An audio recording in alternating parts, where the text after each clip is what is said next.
పేదోడి సొంతింటి కళ చూస్తే గతంలో బీఆర్ఎస్ నాయకులు వాళ్ళ చేతివాటాన్ని చూపించిన పరిస్థితులు కనబడతా ఉన్నాయి. మరోవైపు మనం చూస్తే డబుల్ బెడ్రూమ్ ఇళ్లతో దాదాపు ఎమ్మెల్యే అనర్చుడు ఆల్మోస్ట్ చాలామంది దగ్గర కూడా డబ్బులు వసూలు చేసినట్టుగా తెలుస్తూ ఉంది. ఇండ్ల లేకుండా ఇండ్లు ఇస్తామంటూ కూడా డబ్బులు వసూలు చేసి ఇప్పుడు ఇండ్ల కోసం వెళ్తే చేయి చూపించిన సిచ్యువేషన్స్ కూడా ఘటన వరంగల్ జిల్లాలో కనిపిస్తూ ఉంది. దీనికి సంబంధించిన కంప్లీట్ డీటెయిల్స్ అందించేందుకు మా ప్రతినిధి స్వామి అందుబాటులో ఉన్నారు. స్వామి,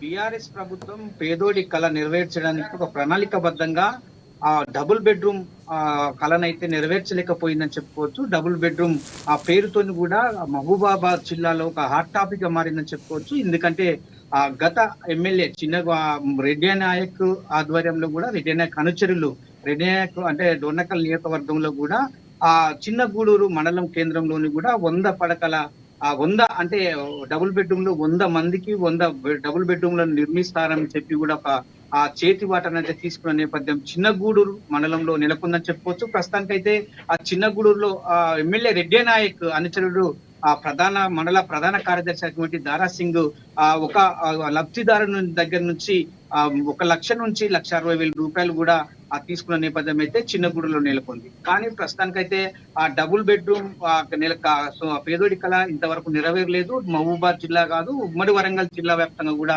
డబుల్ బెడ్రూమ్ గత ప్రభుత్వం డబుల్ బెడ్రూమ్ ఎవరికి కూడా సొంతం చేయలేకపోయింది. దాంట్లో అటర్ ఫ్లాప్ అయిపోయింది గత ప్రభుత్వం, అందుకే ఫెయిల్ అయిపోయిందని చెప్పుకోవచ్చు. కానీ గత 6-7 నెలల నుంచి కూడా రేవంత్ రెడ్డి సర్కార్ కాంగ్రెస్ పార్టీ రానే వచ్చింది. ఇప్పటికి అప్పటి నుంచి ఇప్పటి వరకు కూడా ఆ పేదోడి కళ నెరవేర్చడానికి డబుల్ బెడ్రూమ్ అయితే పరిశీలించిన నేపథ్యం అయితే కనపడుతుంది చూసుకోవచ్చు. ఎందుకంటే ఇప్పుడు అదే పరిస్థితి కూడా చిన్నగూడూరు మండలంలో నెలకొంది. ఎందుకంటే ఇప్పుడు నూతన ఎమ్మెల్యేగా గెలుపొందిన డాక్టర్ రామచంద్ర నాయక్ డోర్నకల్ ఎమ్మెల్యేగా కొనసాగుతున్న పరిస్థితి ఉంది. ఇప్పుడు డోర్నకల్ ఎమ్మెల్యే దగ్గర కూడా గత అంటే 1 నుంచి మొదలుకుంటే 69 మంది లబ్ధిదారులైతే రామచంద్ర నాయక్ అంటే ఎమ్మెల్యే డోర్నకల్ ఎమ్మెల్యే కలవడం జరిగింది. డబుల్ బెడ్రూమ్ మాకు ఇప్పించండి సార్ అని చెప్పి కూడా కోరడం జరిగింది. అక్కడ కూడా చేతివాటం తీసుకున్నారని చెప్పి కూడా ఎమ్మెల్యే గారితో మొరబెట్టుకున్నారు.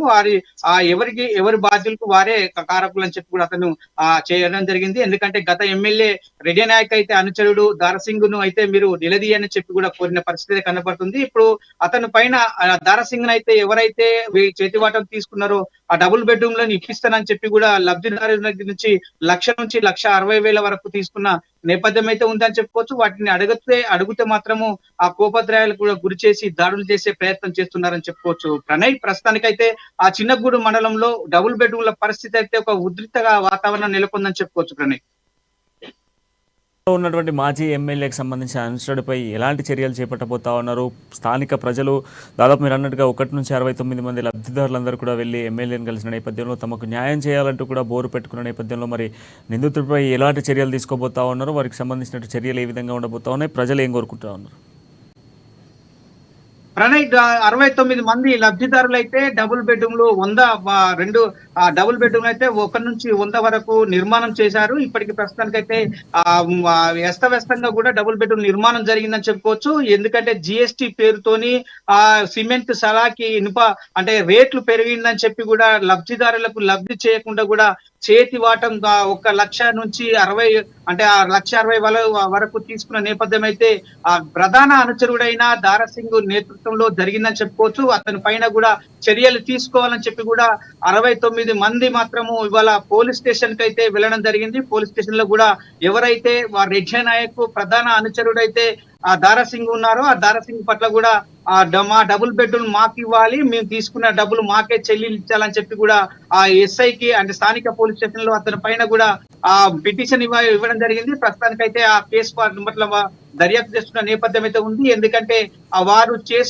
లిస్ట్ అవుట్ ప్రకారం బీఆర్ఎస్ చేసిన ఆ లిస్టును మాత్రం పక్కన పెట్టి ఎవరైతే కిరాయి ఇండ్లలో ఉంటున్నారో, ఎవరికైతే ఇండ్లు లేక ఉన్నారో, ఎవరైతే కళ నిరుపేదగా ఉన్నారో అప్లై చేసుకున్న ప్రతి ఒక్కరికి కూడా గుర్తించి నేరుగా వాళ్ళకి డబుల్ బెడ్రూమ్ ఇప్పిస్తామని చెప్పి కూడా ఇప్పుడు ప్రస్తుతం నూతన ఎమ్మెల్యే డాక్టర్ రామచంద్ర నాయక్ మాట్లాడిన పరిస్థితి కనబడుతుంది. ఎందుకంటే దీంతో ఆ ఎమ్మెల్యే వాక్యాలను కూడా చూస్తూ వాళ్ళు కన్నీరు మున్నీరు అయ్యారు. మాకు డబుల్ బెడ్రూమ్ రాదు అని చెప్పి కూడా బీఆర్ఎస్ నాయకుల పైన కూడా ఆగ్రహం వ్యక్తం చేస్తున్న పరిస్థితి కనపడుతుంది. ఇప్పటికే స్థానిక పోలీస్ స్టేషన్ లో మాత్రము అతని పైన పిటిషన్ ఇచ్చారు. మొత్తానికైతే స్థానిక ఎస్ఐ మాత్రము వాటి పైన దర్యాప్తు చేసి కూడా పేదవారికి ఎవరైతే డబ్బులైతే అంటే చేతివాటం తీసుకున్నారో వాళ్ళ డబ్బులు చెల్లిస్తారా లేక డబుల్ బెడ్రూమ్ కేటాయిస్తారని చెప్పి కూడా వేచి చూడాల్సిన పరిస్థితి అయితే కనపడుతుందని చెప్పుకోవచ్చు. ప్రస్తుతానికైతే గత ఎమ్మెల్యే మాజీ ఎమ్మెల్యే రెడ్డి నాయక్ ప్రధాన అనుచరుడు అటువంటి దారాసింగ్ పట్ల కూడా చిన్నగూడు మండలంలో చాలా వరకు 1 నుంచి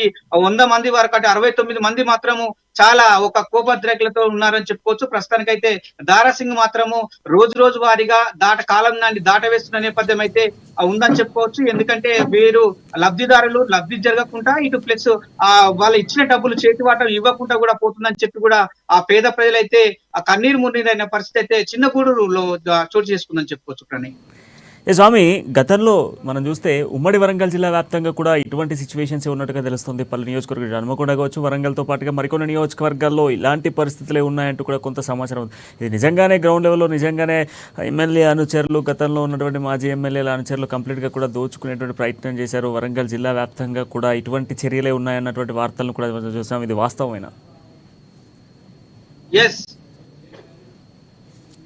ఖచ్చితంగా అనుకోవచ్చు ప్రణయ్. ఎందుకంటే గత బీఆర్ఎస్ ప్రభుత్వం ఎమ్మెల్యేలే అంటే నియోజకవర్గాలు కూడా ఎమ్మెల్యే అనుచరులైతే అంటే ప్రస్తుతం హన్మకొండ ప్రభుత్వ చీఫ్ మాజీ ఎమ్మెల్యే దాసం వినయ్ భాస్కర్ ఆధ్వర్యంలో కూడా స్థానికంగా బాలసముద్రంలో ఆర్టీసీ బస్టాండ్ సమీపంలో నెలకొన్న డబుల్ బెడ్రూమ్లు అయితే ఇంతవరకు కూడా ఓపెన్ చేయలేకపోయారు. పేదలకు పంపిణీ కూడా జరగలేకపోయింది. ఎందుకంటే ఆ గతంలో పేదలు గుడిసెలు వేసుకున్న వారిని ఇక్కడ డబుల్ బెడ్రూమ్ ఇస్తామని చెప్పి కూడా గుడిసెలన్నీ ఖాళీ చేయించి కూడా ఇక్కడ డబుల్ బెడ్రూమ్ ఆశ చూపించి కూడా డబుల్ బెడ్రూమ్లకు ఇంతవరకు కూడా వాళ్ళకి పంపిణీ జరగడంలో కూడా చాలా ఎమ్మెల్యే అంటే మాజీ ఎమ్మెల్యే దాసం వినయ్ భాస్కర్ వాళ్ళ అనుచరులు అయితే చేతివాటం తీసుకున్న వారికే కేటాయించడం లోపంతో కూడా ఇవాళ డబుల్ బెడ్రూమ్ కేటాయించలేకపోయింది.